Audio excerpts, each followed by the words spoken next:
Houston Texans jokes, NFL jokes. Q. Why do Texans players keep their Wonderlic results on their dashboards? A. So they can park in the handicap spaces. Q. How many Houston Texans does it take to win a Super Bowl? A. Nobody knows and we may never find out. Q. Did you hear about the joke that Ryan Fitzpatrick told his receivers? A. It went over their heads. Q. Why can't Ryan Fitzpatrick use the phone anymore? A. Because he can't find the receiver. Q. What's the difference between the Texans and cigarettes? A. Andrew Luck doesn't smoke cigarettes. Q. Why does President Obama want to send Texans QB Matt Schwab to Syria? A.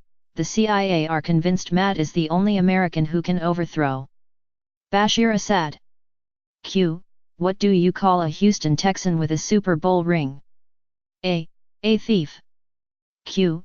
How many Texans fans does it take to change a light bulb? A. None. They are happy living in Colt's shadow. Q. What's the difference between the Houston Texans and a dollar bill? A. You can still get 4 quarters out of a dollar bill. Q. What do the Houston Texans and possums have in common? A. Both play dead at home and get killed on the road. Q. How do you know the Texas State Police are seriously enforcing the speed limits into Houston? A. For the first offense, they give you 2 Houston Texans tickets. If you get stopped a second time, they make you use them. Q. What is the difference between a Texans fan and a baby? A. The baby will stop whining after a while. Q. How many Houston Texans does it take to change a tire? A. 1, unless it's a blowout, in which case they all show up. Q. What do the Houston Texans and a Chick-fil-A manager have in common? A. Neither one shows up for work on Sunday. Q. What did the Texans fan say after his team won the Super Bowl? A. Damn it, Mom, why'd you wake me up? I was having an amazing dream. Q. How are the Texans like my neighbors? A. They can't pick up a single yard. Q. Want to hear a Texans joke? A. Ryan Fitzpatrick. Q. Why is Ryan Fitzpatrick like a grizzly bear? A. Every fall he goes into hibernation. Q. What do you call 53 millionaires around a TV watching the Super Bowl? A. The Houston Texans. Q. What do the Houston Texans and Billy Graham have in common? A. They both can make 70,000 people stand up and yell Jesus Christ. Q. How do you keep an Houston Texans out of your yard? A. Put up goalposts. Q. Why are so many Houston Texans players claiming they have the swine flu? A. So they don't have to touch the pigskin. Q. What is a Houston Texans fan's favorite wine? A. We can't beat Indianapolis. Q. How do you stop an Houston Texans fan from beating his wife? A. Dress her in Indianapolis white and blue. Q. What is the difference between a bucket of shit and an Houston Texans fan? A. The bucket. Q. If you have a car containing a Texans wide receiver, a Texans linebacker, and a Texans defensive back, who is driving the car? A. The cop. Q. How do you castrate an Houston Texans fan? A. Kick his sister in the mouth. Q. What should you do if you find 3 Houston Texans football fans buried up to their neck in cement? A. Get more cement. Q. What's the difference between an Houston Texans fan and a carp? A. One is a bottom-feeding scum sucker, and the other is a fish. Q. How did the Houston Texans fan die from drinking milk? A. The cow fell on him. Q. What's the best way to teach your dog to roll over and play dead? A. Have him watch a couple Houston Texans games. Q.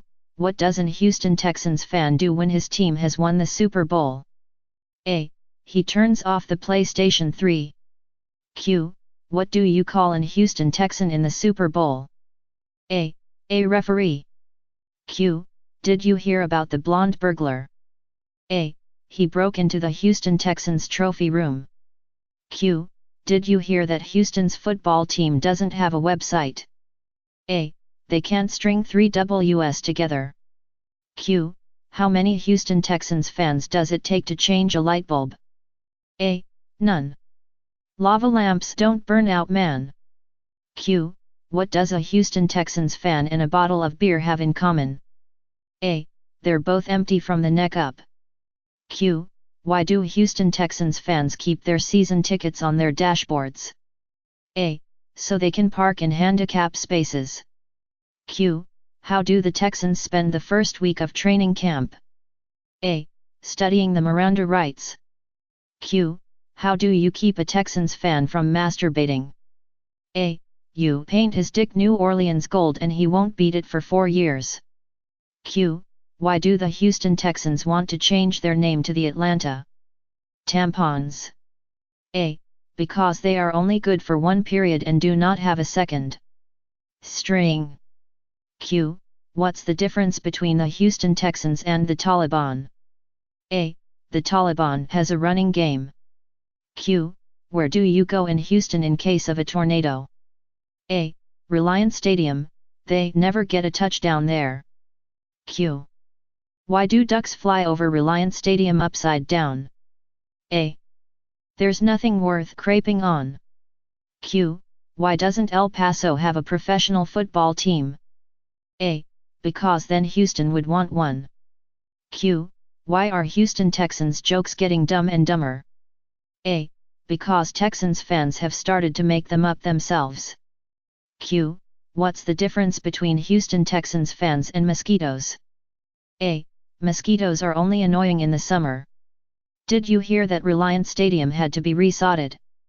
That's really sad when you can't even get your own grass to root for you. Child welfare. A 7-year-old boy was at the center of a Fulton County courtroom drama yesterday when he challenged a court ruling over who should have custody of him. The boy has a history of being beaten by his parents and the judge initially awarded custody to his aunt, in keeping with child custody law and regulation requiring that family unity be maintained to the highest degree possible. The boy surprised the court when he proclaimed that his aunt beat him more than his parents and he adamantly refused to live with her. When the judge then suggested that he live with his grandparents, the boy cried and said that they also beat him. After considering the remainder of the immediate family and learning that domestic violence was apparently a way of life among them, the judge took the unprecedented step of allowing the boy to propose who should have custody of him. After 2 recesses to check legal references and confer with the child welfare officials, the judge granted temporary custody to the Cincinnati Bengals, whom the boy firmly believes are not capable of beating anyone. Straight to hell. A guy dies and goes straight to hell. His first day the devil comes around and asks, "Well buddy, is it hot enough for ya down here?" The guy replies, "I'm from Texas. We get hotter days than this in Dallas in the springtime." This pisses the devil off, so he goes over and turns the thermostat up. Next day it's the same thing, "Is it hot enough for ya now, Tex?" And the Texan says, "We get hotter days than this in Del Rio in the wintertime."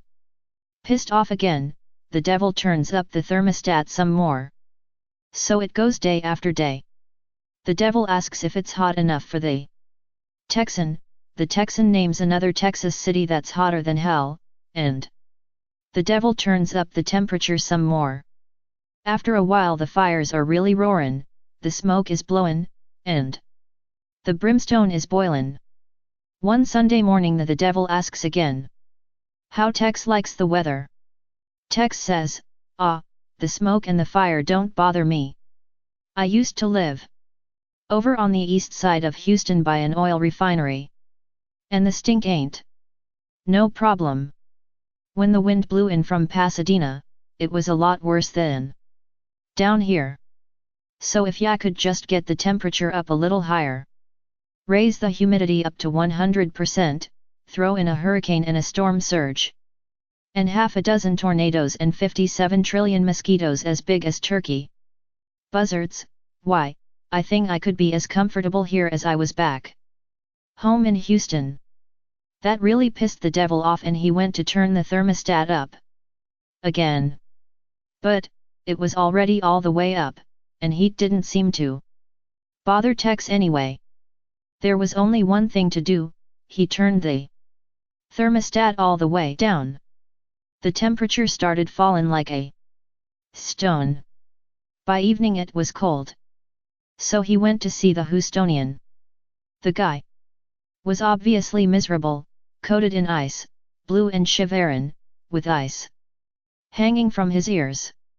This pleased the devil cause he's in the torment business. He sneers at the Houstonian and asks, well Tex, how do ya like this weather? Tex is shiverin' so hard he can hardly talk. He says, can't really say I care for it much. Then he gives the devil a great big smile and says, but I guess it's worth it. The devil says, what the hell you mean? It's worth it. And why are you so damned happy? The Houstonian replies, well with hell bane froze over and all, it must mean the Houston Texans finally won a damn football game. Colts fan. On the first day of school a first-grade teacher explains to her class that she is a Texans fan. She asks her students to raise their hands if they, too, are Texans fans. Wanting to impress their teacher, everyone in the class raises their hand except one little girl. The teacher looks at the girl with surprise. Janie, why didn't you raise your hand? Because I'm not a Texans fan, she replied.